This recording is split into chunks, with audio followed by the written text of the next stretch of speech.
stay tight to where the undercover is going to be. The night begins with a plan to put the bait out at a gas station. We duplicate the situations from real cases where people have lost their cars. We're on the stakeout with Lieutenant Robert Duvall. What you'll see is if you get a potential thief, they'll hover. Kind of go over there, take a look in, come back, and everything else like that, building up their courage, and then it'll happen. No takers here. Time to move to a different location. The tire shop. Here we go. We've got an activation. We've been watching this bait car for several minutes, and we've seen a bunch of guys poking around. One actually got inside. But that's the thing with operations like this. You never know when these people will actually steal a car, or if they'll just walk away, or how long it's going to take. About 15 more minutes and police go home empty-handed. The following Friday night, we hit another hot spot, an industrial area just off the strip. There's a black and white rolling down Alibaba Street for our big vehicle. Okay, take out the cops. Some of the ironic hazards of undercover work. Good patrol officers and good Samaritans. That's going to burn it right there. So we move on to a residential part of North Las Vegas, and within minutes... Activation. Oh, film, Activation, film. Yep. The hurry up and wait begins. Lights just went off. The parking lights are on it only. So what these folks may be doing since they shut it down is just see if anybody comes for it. I never saw anybody get in the car though.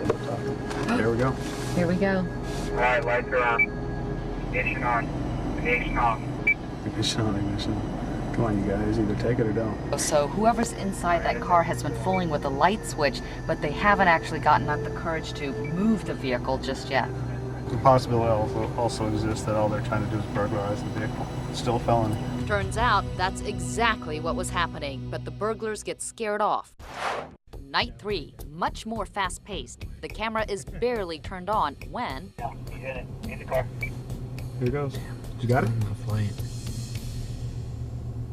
Okay, he's rolling. He's going northbound. Minutes later, 29-year-old William Swanson is busted. We hear him tell officers that a woman gave him the keys to the truck. He won't find out it was all caught on tape until he goes to court. You know, you saw a felony in progress. You saw somebody steal a vehicle. Based on his actions, it's pretty clear that, you know, he intended to do it. Later that night, You see him on the far side? police leave the bait truck behind a pizza place in front of a crowd. I believe I see him coming up to the driver's side. I got another guy walking up to it. He's got a lot of attention for it. Going into the truck isn't good enough. Crooks have to actually move it and show intent to steal. After about 20 minutes of waiting, it all pays off. There it goes. Activation of a bait car. They've taken it. They're going north on Pecos. And all our guys are ready. We're behind you. We're behind you. The team is calling out the location. They're picking out a very safe place to stop. A few minutes later, cops have 2 in custody.